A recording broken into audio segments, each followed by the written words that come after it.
Qatar की अदालत ने भारतीय नौसेना के 8 पूर्व अधिकारियों को जेल की सजा के खिलाफ अपील करने के लिए 60 दिन का समय दिया। दिल्ली पुलिस ने हिजबुल मुजाहिदीन के कुख्यात आतंकवादी जावेद मट्टू को राष्ट्रीय राजधानी में गिरफ्तार किया। रक्षा मंत्रालय ने सैन्य उपकरणों की खरीद के लिए 800 करोड़ रुपए से अधिक के 2 अनुबंधों पर हस्ताक्षर किए। खिलौना उद्योग ने 2022-23 में निर्यात में 239% की वृद्धि दर्ज की। मौसम विभाग ने कहा अगले 3 दिन में उत्तर पश्चिम और पूर्वी क्षेत्रों में घना कोहरा रहेगा। और केप टाउन में भारत ने दूसरे क्रिकेट टेस्ट मैच में दक्षिण अफ्रीका को 7 विकेट से हराकर श्रृंखला 1-1 से बराबर की। ये टेस्ट क्रिकेट के इतिहास में 107 ओवर का सबसे छोटा मैच रहा। समाचार संध्या के साथ मैं चंद्रिका जोशी। विदेश मंत्रालय ने कहा है कि कतर की जेल में बंद 8 पूर्व भारतीय नौसेना अधिकारियों को अपीलीय अदालत के फैसले के खिलाफ कतर के शीर्ष न्यायालय में अपील दायर करने के लिए 60 दिन का समय दिया गया है। नई दिल्ली में विदेश मंत्रालय के प्रवक्ता रणधीर जायसवाल ने कहा कि मंत्रालय इन भारतीयों के परिवार और कानूनी टीम के संपर्क में है। उनका जो डेथ सेंटेंस है उसको हटा के प्रेजेंट सेंटेंसेस कर दिया गया है। अब हमारे पास जो हमारी लीगल टीम है उनके पास वो कोर्ट का ऑर्डर है। वो जो कोर्ट ऑर्डर है वो एक कॉन्फिडेंशियल डॉक्यूमेंट है, लेकिन इतना मैं कंफर्म कर सकता हूं उन सबका जो सेंटेंसेस है अलग अलग अवधि का सेंटेंस मिला है और डेथ पेनल्टी खत्म हो गया। जहां तक आगे मसले की बात है, 60 दिन का समय है जब इस मसले को अपील किया सकता है कोर्ट ऑफ कैसेशन में, जो कि कतर की सबसे ऊंचा कोर्ट है। इस मुद्दे पर हमारे जो लीगल टीम है वो काम कर रही है। विदेश मंत्रालय ने यह भी बताया है कि लाल सागर में उभरती स्थिति पर भारत लगातार नजर रख रहा है। भारतीय नौसेना के जहाज इलाके में गश्त कर रहे हैं। श्री जायसवाल ने नौवहन सुरक्षा के प्रति भारत की प्रतिबद्धता पर जोर दिया। दिल्ली पुलिस की विशेष शाखा ने हिजबुल मुजाहिदीन के कुख्यात आतंकी जावेद मट्टू को आज दिल्ली में गिरफ्तार किया। पुलिस ने उससे हथियार और कारतूस मैगजीन बरामद किए। नई दिल्ली में दिल्ली पुलिस के विशेष आयुक्त HGS धालीवाल ने बताया कि जावेद मट्टू पर 10 लाख रुपए का इनाम घोषित किया गया था। जावेद मट्टू जो है 5 ग्रेनेड अटैक्स J&K में ये शामिल रहा है। 5 पुलिस वालों को अलग अलग घटनाओं में मारने में ये शामिल रहा है और डजन्स ऑफ जो पुलिस पर्सनल हैं इंजरीज आई हैं इन तमाम इंसिडेंट्स में। इसके साथी हैं और इसकी जो अपनी प्रोफाइल है। 7 हिजबुल मुजाहिदीन के ड्रेडेड जो टेररिस्ट थे, ये उनका एक पूरा मॉड्यूल था जिसका ये मेजर सरगना था। रक्षा मंत्रालय ने सैन्य उपकरणों की खरीद के लिए 802 करोड़ रुपए के अनुबंध पर हस्ताक्षर किए हैं। बोगी ओपन मिलिट्री वैगन के जरिए जुपिटर वैगन्स लिमिटेड के साथ 473 करोड़ रुपए और मैकेनिकल माइनफील्ड मार्किंग इक्विपमेंट की खरीद के लिए BEML लिमिटेड के साथ 329 करोड़ रुपए के अनुबंध पर हस्ताक्षर किए गए। बोगी ओपन मिलिट्री वैगन भारतीय सेना द्वारा सैन्य इकाइयों के परिवहन के लिए विशेष वाहन है। इनका प्रयोग हल्के वाहनों, बख्तरबंद गाड़ियों और इंजीनियरिंग उपकरणों को परिचालन क्षेत्रों तक ले जाने के लिए किया जाता है। ये समाचार आप आकाशवाणी से सुन रहे हैं। पता है, न्याय विभाग भारत सरकार ने गरीब और जरूरतमंदों को न्याय दिलाने की प्रक्रिया को किया और भी आसान। हाँ बिल्कुल, टेलीलॉ और न्याय बंधु सेवाओं का हो गया है एकीकरण। अब चाहे टेलीलॉ के माध्यम से मुफ्त कानूनी सलाह लेनी हो या न्याय बंधु में पंजीकृत वकीलों से कोर्ट में निःशुल्क कानूनी सहायता के लिए जुड़ना हो, अब दोनों एक ही ऐप पर उपलब्ध। डाउनलोड करें आज ही Tele Law for citizens mobile app अथवा लॉग इन करें www.tele-law.in या अपने नजदीकी CSC सेंटर से संपर्क करें। न्याय विभाग भारत सरकार द्वारा जनहित में जारी। ये आकाशवाणी है। भारतीय खिलौना उद्योग के निर्यात में पिछले 9 वर्ष में 239% की वृद्धि हुई है। नई दिल्ली में उद्योग संवर्धन और आंतरिक व्यापार विभाग के सचिव राजेश सिंह ने देश में निर्मित खिलौनों पर एक रिपोर्ट का उल्लेख करते हुए कहा कि प्रधानमंत्री नरेंद्र मोदी की पहल और नीतिगत स्तर पर लिए गए विभिन्न निर्णयों के बाद भारतीय खिलौना उद्योग ने उल्लेखनीय वृद्धि दर्ज की है। रिपोर्ट में इसी अवधि में खिलौनों के आयात में 52% की गिरावट का भी जिक्र किया गया है। शिक्षा मंत्री धर्मेंद्र प्रधान और उत्तर प्रदेश के मुख्यमंत्री योगी आदित्यनाथ ने आज लखनऊ में पीएम श्री स्कूलों के 404 करोड़ रुपए की लागत से आधुनिकीकरण कार्यक्रम शुरू किया। श्री प्रधान ने कहा कि पीएम श्री योजना भी उत्तर प्रदेश में सफलतापूर्वक लागू होगी। उन्होंने कहा कि यूपी मॉडल आने वाले समय में पूरे देश का मॉडल बनेगा।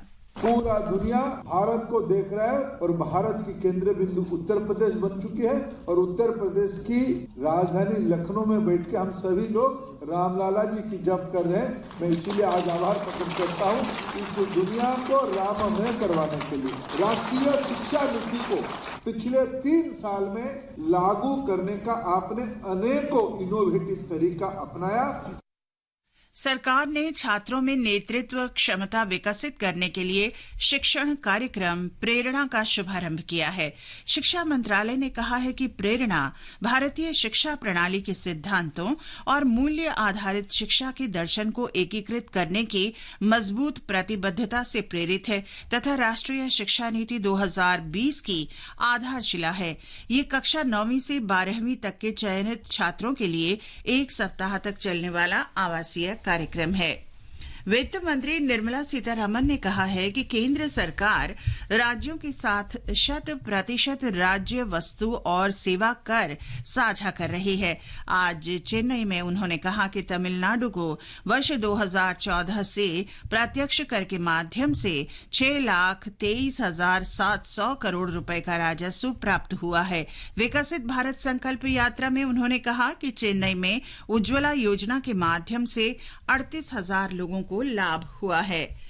जम्मू कश्मीर में विकसित भारत संकल्प यात्रा सूचना, शिक्षा और संचार वाहन आज पुंछ जिले की मंडी तहसील में खारपा और तांत्रिय गांव पंचायतों में पहुंची। सरपंच हाजी मोहम्मद अकरम ने कल्याणकारी योजनाओं के लिए केंद्र की सराहना की। जी मोहम्मद अकरम है, मैं यहाँ लोरन तंत्र ग्राम पंचायत का सरपंच हूँ। आज जो यहाँ कैंप हमारा जो आया है इसमें लोगों ने बढ़ चढ़कर हिस्सा लिया है। मैं पहले शुक्रिया करता हूँ एग्रीकल्चर वालों का कि इन्होंने हर वक्त आम गरीबों का ख्याल रखा और हमें जो पैसा लोगों को मिल रहा है।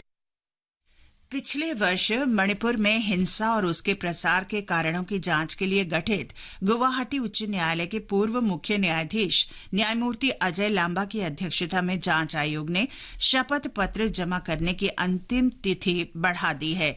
आयोग ने कहा है कि जो लोग हिंसा से संबंधित हलफनामा दाखिल करना चाहते हैं वे इस महीने की 24 तारीख तक जमा करा सकते हैं। ये समाचार आकाशवाणी से प्रसारित किए जा रहे हैं। ताजा समाचार जानने के लिए आप हमारे Twitter handle @AIR News Hindi को फॉलो कर सकते हैं। समाचार संध्या में आपका फिर स्वागत है। चीन के प्रमुख समाचार पत्र ग्लोबल टाइम्स ने प्रधानमंत्री नरेंद्र मोदी के नेतृत्व में भारत के आर्थिक विकास, सुशासन और विदेश नीति की सराहना की है। फुतान विश्वविद्यालय के एशियाई अध्ययन केंद्र के निदेशक प्रोफेसर चांग चियातुंग ने एक लेख में पिछले 4 वर्ष में भारत की उपलब्धियों की चर्चा की। उन्होंने कहा कि भारत की आर्थिक वृद्धि दर बहुत तेज रही, सुशासन में सुधार हुआ और अंतर्राष्ट्रीय संबंध विशेषकर चीन के साथ संबंधों में बदलाव आया है। उन्होंने कहा कि पहले जब दोनों देशों के बीच व्यापार असंतुलन पर चर्चा होती थी तब भारतीय प्रतिनिधि पहले चीन के उपायों पर ही जोर देते थे, लेकिन अब वे भारत की निर्यात क्षमता पर जोर देते हैं। काठमांडू में विदेश मंत्री एस जयशंकर ने नेपाल के विदेश मंत्री NP साउद के साथ भारत नेपाल संयुक्त आयोग की 7वीं बैठक की सह अध्यक्षता की। 2 महत्वपूर्ण समझौतों पर हस्ताक्षर भी किए गए। पहला बिजली पर दीर्घकालिक समझौता और दूसरा उच्च प्रभाव वाली सामुदायिक विकास परियोजनाओं में निवेश को बढ़ावा देने के लिए समझौता है। समझौते के अनुसार अगले 10 वर्ष में नेपाल भारत को 10,000 मेगावाट बिजली की आपूर्ति करेगा। डॉक्टर जयशंकर ने राष्ट्रपति रामचंद्र पौडेल और प्रधानमंत्री पुष्पकमल दहल प्रचंड से मुलाकात भी की। मौसम विभाग ने कहा है कि अगले 3 दिन में देश के उत्तर पश्चिम और पूर्वी भागों में घना कोहरा छाया रहेगा। पंजाब, हरियाणा, उत्तर प्रदेश और राजस्थान में अगले 2 दिन शीतलहर जारी रहेगी। दक्षिण तमिलनाडु, दक्षिण केरल और लक्षद्वीप में कुछ स्थानों पर अगले 4-5 दिन में हल्की से मध्यम बारिश हो सकती है। उत्तरी भारत में शीतलहर के बीच राष्ट्रीय राजधानी और आसपास के इलाकों में घना कोहरा छाया रहा, जिसके कारण आज दिल्ली आने वाली 26 रेलगाड़ियां देरी से चली। भाजपा ने दिल्ली में मोहल्ला क्लिनिक में कथित घोटाले पर आम आदमी पार्टी सरकार की कड़ी आलोचना की है। आज नई दिल्ली में पार्टी प्रवक्ता सुधांशु त्रिवेदी ने मोहल्ला क्लिनिक में पैथोलॉजिकल जांच में हुए घोटाले की जानकारी दी। इस प्रकार के फैक्ट सामने आए हैं कि जो उनकी तथाकथित मोहल्ला क्लिनिक थी कि एक दिन में 500 पेशेंट देखे गए हैं। अधिकतम संख्या 533 है, जबकि जो औपचारिक समय है मोहल्ला क्लिनिक का वो सुबह 9 बजे से 1 बजे तक, कि 9 बजे से 1 बजे तक 4 घंटे में कितने मिनट हुए? 240। और अगर 240 मिनट में किसी ने 533 पेशेंट देख लिए, इसका मतलब आधे मिनट में एक पेशेंट देख लिया, जिसमें एक पेशेंट का आना जाना, डॉक्टर का उसकी बात सुनना, असेसमेंट करना, जांच का पर्चा लिखना, रोग को समझकर रोग का निदान समाधान सब लिख दिया। दिल्ली के उपराज्यपाल विनय कुमार सक्सेना ने मोहल्ला क्लिनिक जांच घोटालों के आरोपों की सीबीआई जांच का आदेश दिया है। भारत ने दक्षिण अफ्रीका को दूसरे टेस्ट मैच में हरा दिया है। इसके साथ ही 2 टेस्ट मैचों की क्रिकेट श्रृंखला में दोनों टीमें 1-1 मैच जीतकर बराबरी पर रही। ब्यौरा खेल डेस्क से। भारत ने दक्षिण अफ्रीका को 7 विकेट से हराकर इतिहास रच दिया। भारत ने 31 साल के इतिहास में पहली बार केप टाउन में कोई टेस्ट मैच जीता है। ये रहा वो मोमेंट, रच दिया है इतिहास। क्या बेहतरीन मैच जीत के दिखाया यह भारतीय टीम ने, और भारत ने 7 विकेटों से ये मुकाबला जीत के इस श्रृंखला को 1-1 की बराबरी पे ले आए। ये टेस्ट क्रिकेट के इतिहास का सबसे छोटा मैच रहा। भारत ने दूसरी पारी में 89 रन का लक्ष्य 3 विकेट खोकर हासिल कर लिया। इससे पहले दक्षिण अफ्रीका ने पहली पारी में 55 और दूसरी पारी में 178 रन बनाए, जबकि भारत ने पहली पारी में 153 रन और दूसरी पारी में 80 रन बनाए। रोहित शर्मा दक्षिण अफ्रीका में टेस्ट सीरीज ड्रॉ करने वाले दूसरे भारतीय कप्तान बने। मोहम्मद सिराज ने 7 विकेट हासिल किए, जबकि जसप्रीत बुमराह ने कुल 8 विकेट अपने नाम किए। मोहम्मद सिराज को प्लेयर ऑफ द मैच चुना गया, जबकि जसप्रीत बुमराह और दक्षिण अफ्रीका के कप्तान एल्गर को प्लेयर ऑफ द सीरीज चुना गया। नवीन सक्सेना, खेल डेस्क। खेल मंत्री अनुराग सिंह ठाकुर ने आज केंद्र शासित प्रदेश दीव के घोघला बीच पर आयोजित बीच गेम्स का उद्घाटन किया। उन्होंने कहा कि इस महोत्सव के आयोजन से नए आयाम स्थापित होंगे और संस्कृति तथा पर्यटन को बढ़ावा मिलेगा। और अंत में मुख्य समाचार एक बार फिर। कतर की अदालत ने भारतीय नौसेना के 8 पूर्व अधिकारियों को जेल की सजा के खिलाफ अपील करने के लिए 60 दिन का समय दिया है। दिल्ली पुलिस ने हिजबुल मुजाहिदीन के कुख्यात आतंकवादी जावेद मट्टू को राष्ट्रीय राजधानी में गिरफ्तार किया। रक्षा मंत्रालय ने सैन्य उपकरणों की खरीद के लिए 800 करोड़ रुपए से अधिक के 2 अनुबंधों पर हस्ताक्षर किए। खिलौना उद्योग ने 2022-23 में निर्यात में 239% की वृद्धि दर्ज की।